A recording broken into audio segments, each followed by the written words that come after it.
आप देख रहे हैं आवाज इंडिया न्यूज का खास प्रोग्राम।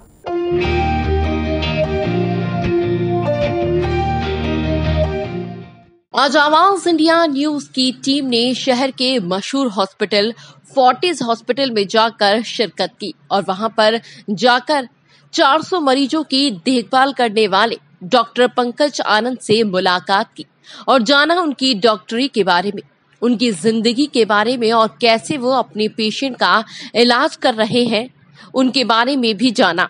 आइए दिखाते हैं एक झलक डॉक्टर पंकज आनंद से उनकी बातचीत की।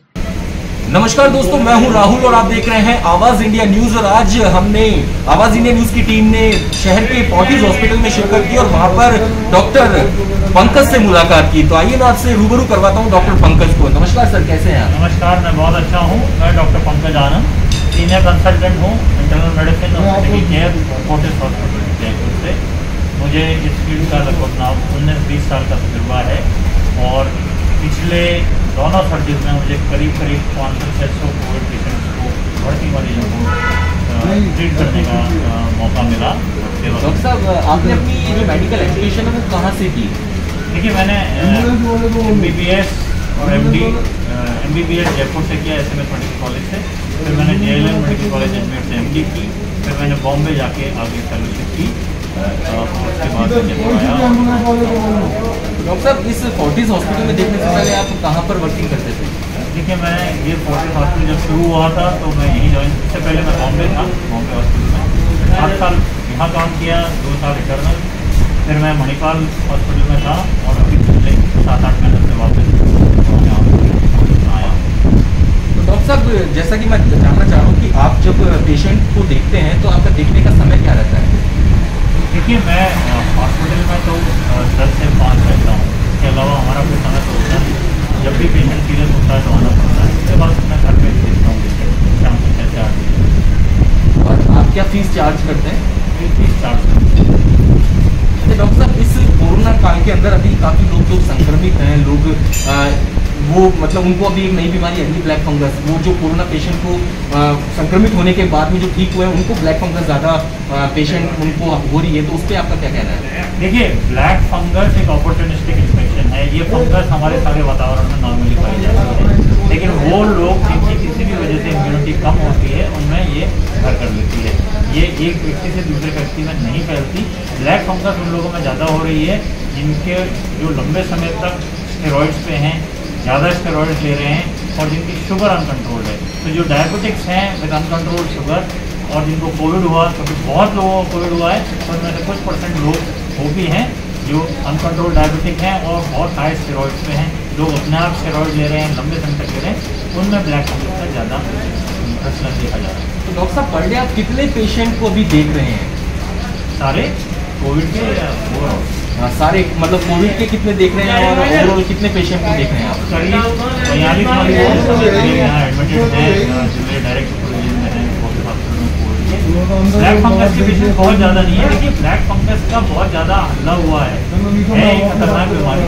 लेकिन इसको लेके इतना परेशान नहीं हो। If you are able to maintain your diabetes and steroid और डॉक्टरी निगरानी देख रहे हैं, तो इसको लेके इतना डरने की जरूरत नहीं है।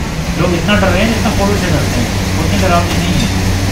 अच्छा डॉक्टर साहब, जैसा कि मैं आपसे जानना चाह रहा हूँ कि कुछ लोग अभी क्या है कि आर्थिक स्थिति से मजबूर हैं, उनकी आर्थिक स्थिति इतनी स्ट्रॉन्ग नहीं है, वो ट्रीटमेंट करा नहीं है। और फोर्टिस हॉस्पिटल एक ऐसा हॉस्पिटल है जहाँ पर हर कोई नहीं आ सकता ट्रीटमेंट के लिए, ये आप मानते हैं? देखिए, एक चीज़ समझिए, जहाँ तक कोविड मरीजों का सवाल है, फोर्टिस हॉस्पिटल के रेट भी वही हैं जो और जगह हैं, क्योंकि ये रेट सरकार द्वारा निर्धारित हैं। भले वार्ड के रेट हो या ICU के रेट हो, तो वो रेट तो सेम है। उसका फोर्टिस नहीं, पर डॉक्टर साहब, मैं ये आपसे पूछना चाह रहा हूँ कि जो लोग मतलब बिल्कुल नहीं कर पाते, वो लोग आप मतलब उनके लिए क्या कहेंगे कि उनके पास पैसों की मारामारी होती है, पैसे नहीं हो पाते, तो वो इसी वजह से इलाज नहीं करा पाते एक अच्छी जगह, तो उस दौरान उनके लिए आप क्या करते हैं? देखिए, मैं SMS मेडिकल कॉलेज से पढ़ा हूँ, वहाँ से मैंने और सरकारी अस्पताल से ही मैंने अपनी डिग्री ली है। मैं ये मानने को तैयार नहीं हूँ कि वहाँ पे कोई इलाज ख़राब होता है। हो सकता है लोग ज़्यादा हो, संख्या ज़्यादा हो, भीड़ ज़्यादा हो, तो थोड़ी इनकन्वीनियंस होती है, लेकिन गवर्नमेंट ने भी बहुत बहुत बड़ी सारी फैसिलिटीज क्रिएट की हैं RUHS। डॉक्टर साहब मैं बस ये जानना चाह रहा हूँ कि फोर्टिस हॉस्पिटल में अगर कोई पेशेंट आता है आपके पास जो बिल्कुल जिसकी हालत बहुत खराब है, जो आर्थिक स्थिति से कमज़ोर है, उनके लिए आप क्या करते हैं? देखिए, पहली चीज़ तो मैं ऑफिशियल स्पोक्स पर्सन नहीं हूँ हॉस्पिटल का, चार्जेस वगैरह पर मैं सही आदमी नहीं हूँ, मैं इलाज के बारे में बात कर सकता हूँ। लेकिन कोई भी गरीब, देखिए हम चिकित्सक हैं, व्यापारी नहीं हैं, तो कोई भी व्यक्ति अगर बहुत ज़्यादा स्थिति में है तो मेरे लिए ये नहीं मैटर करता वो पैसे दे सकता है या नहीं दे सकता। मेरा पहला उद्देश्य होता है कि उसको स्थिति से निकाल पाऊँ, कम से कम उसमें इमरजेंसी ट्रीटमेंट तो हम हर हालत में देते हैं। उस समय कोई ये नहीं देखता कि पैसे, ऐसा कभी नहीं होता कि पैसा नहीं है तो इलाज नहीं हो रहा है उसका। एक बार स्टेबलाइज हुआ उसके बाद वो जहाँ जाना चाहे जा सकता है। लेकिन बहुत सारे गरीब मरीजों का भी हमने इलाज किया है, सब भी कर रहे हैं। जैसा कि आप घर पे भी पेशेंट देखते हैं अपने, तो वहाँ पर भी अगर कोई आपके पास ऐसा केस आता है कि मतलब इलाज कराने में सक्षम नहीं है और वो इलाज कराना चाहता है, तो सबसे पहले आज जैसा कि आपने अभी कहा कि आप इलाज को प्रायोरिटी सबसे पहले देते हैं, तो और उनको फीस क्या आप माफ़ करते हैं, उनके लिए कुछ आपने कोई प्रोटोकॉल बनाया है?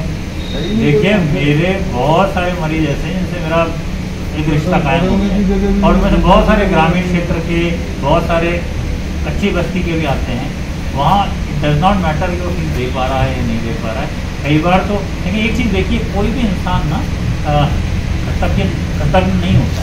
अगर वो फीस नहीं दे पाता तो एक उसका एक दुआई दे देता है, तो ईश्वर का दिया इतना तो है कि दाल रोटी की प्रॉब्लम नहीं है। तो जो गरीब नहीं दे पाता उससे फीस नहीं देते हैं। बिल्कुल डॉक्टर साहब, आपने ये बहुत ही बढ़िया बात की, क्योंकि आपने ये इंसानियत की बात कह दी है। और मैं इस पे आपको एक बात कहना चाहूँगा कि इंसान हर घर में पैदा होता है, लेकिन इंसानियत कहीं कहीं पैदा होती है। लेकिन डॉक्टर साहब एक चीज़ बताइए कि अभी इस महामारी के टाइम पे कुछ लोगों ने मेडिसिन का सारा जो यहाँ पर, जैसा कि आप लोग अभी जी तोड़ मेहनत कर रहे हैं लोगों को बचाने के लिए, वहीं पर कुछ लोगों ने इनको धंधा व्यापार बना लिया है, वो ब्लैक के अंदर मेडिसिन, दवाइयाँ, इंजेक्शन सप्लाई कर रहे हैं। उस पर आपका क्या कहना है? देखिए, हर जगह हर तरह के लोग होते हैं। जहाँ जिस चीज़ की कमी होती है तो मुनाफाखोर पैदा हो जाते हैं। ये सिर्फ मेडिसिन को लेके नहीं है, जिस भी चीज़ की कमी होती है उसके लिए होता है, और ये ऑब्वियसली गलत चीज़ है, उनकी इंसानियत नहीं है उनमें।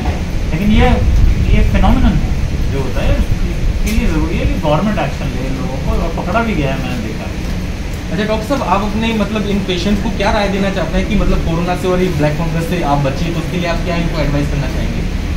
दो तीन चीज़ क्लियर समझिए। वैसे ईश्वर की दया से अभी वेट जा रही है, कम हो रही है, लेकिन ये मान के चलिए कोविड कहीं नहीं जाने वाला। कोविड किसी न किसी रूप में हमारे बीच रहेगा। ये वेव फिर आएगी, शायद इतनी बड़ी वेव ना आए। जैसा पिछली बार गलती की, पार्टिंग नहीं करनी है, हमें लापरवाह नहीं होना है, मास्क अभी 1-2 साल रहने वाला है, और कि किसी और रूप में भगवान ना करे किसी और, जैसे अभी यंग लोगों को ज़्यादा इन्वॉल्व किया हो सकता है, जैसा लग रहा है कि बच्चे भी इन्वॉल्व होते हैं, तो सतर्क रहना है पहली चीज़। 80 to 85% लोगों को हॉस्पिटलाइज होने की ज़रूरत नहीं होती, तो हर कोविड पेशेंट को पैनिक नहीं करना है, लेकिन अपने आप को मॉनिटर करना है, अपनी नज़र रखना है। अगर आपको बुखार आ रहा है, सिम्टम्स आ रहे हैं, तो लापरवाही नहीं करना। बहुत सारे ऐसे पेशेंट हमने खो दिए जो कि घर पे 1-1 महीने 15-15 दिन पड़े थे और इलाज नहीं करा रहे थे समय पे इलाज कराते तो 100% पेशेंट। अच्छा डॉक्टर साहब, इस वैक्सीन के बारे में आपका क्या कहना है कि कुछ लोगों को अभी तक वैक्सीन नहीं लग पा रही है, गवर्नमेंट की तरफ से डोज नहीं आ पा रहा है, वैक्सीन के जो डोज है वो नहीं आ पा रहे हैं, तो इस पर आपका क्या कहना है? देखिए, इस पर्टिकुलर वेव में हर आदमी अचंभित रह गया, किसी ने भी उम्मीद नहीं की थी कि इतनी ज़बरदस्त, तो इतनी तैयारियां सरकार ने की, ना हमने अपनी तरफ से की, ना मरीजों ने अपनी तरफ से की। वैक्सीन का अभी चैलेंज है, लेकिन मुझे लग रहा है 2 से 3 महीने में ये चैलेंज शुरू हो जाएगा। तब तक हम सोशल डिस्टेंसिंग मेंटेन करके रखें, because vaccine is the only thing that works. और हमने देखा है कि जिन्होंने 2 वैक्सीन लिए, स्टिपुलेटेड टाइम के बाद हुआ, उनमें अधिकतर मरीज सीरियस नहीं होते। तो हमें आई थिंक वैक्सीन मिल जाएगी तो कम रहता है, अभी किसी को ब्लेम करने से कोई फायदा नहीं है। डॉक्टर साहब, क्या आपने वैक्सीन लगवाई है? बिल्कुल, जिस दिन पहली बार मिली थी वैक्सीन लगाई, उसके बाद दूसरी मिली थी, और उनकी दया से 400 मरीज देखे सबने अभी तक तो बचा हुआ। बिल्कुल, हमारी यही दुआ है कि आप ऐसे ही लोगों को देखते रहें, उनका इलाज करते रहें, और आपको कभी कुछ ना हो, क्योंकि आप ही एक ऐसा सहारा है जिनकी वजह से 400 लोग या 800 हो जाएंगे, 800 से 1200 हो जाएंगे, और एक दिन धीरे धीरे पूरी दुनिया ठीक हो जाएगी। वैसे डॉक्टर साहब, आप कोई अपने पेशेंट को या हमारे आवाज़ इंडिया न्यूज़ के माध्यम से कुछ अपने पेशेंट को कुछ कहना चाहते हैं, लोगों को कोई हिदायत देना चाहते हैं? मैं हरदम कहता हूँ कि हमारे स्वास्थ्य की पहली जिम्मेदारी हमारी खुद की है। It's very easy blaming doctor, blaming government, लेकिन उससे कुछ नहीं होता। हमारे परिवार का सदस्य उसको भी जाता है तो हम लोग तो प्लीज़ कैजुअल नहीं हो। आज जो बात कर रहा हूँ वैक्सीन मिल रही है तुरंत लीजिए, उसको लेकर कैजुअल ना होइए और जो भी मास्क हम ठीक है मेंटेन करके रखिए।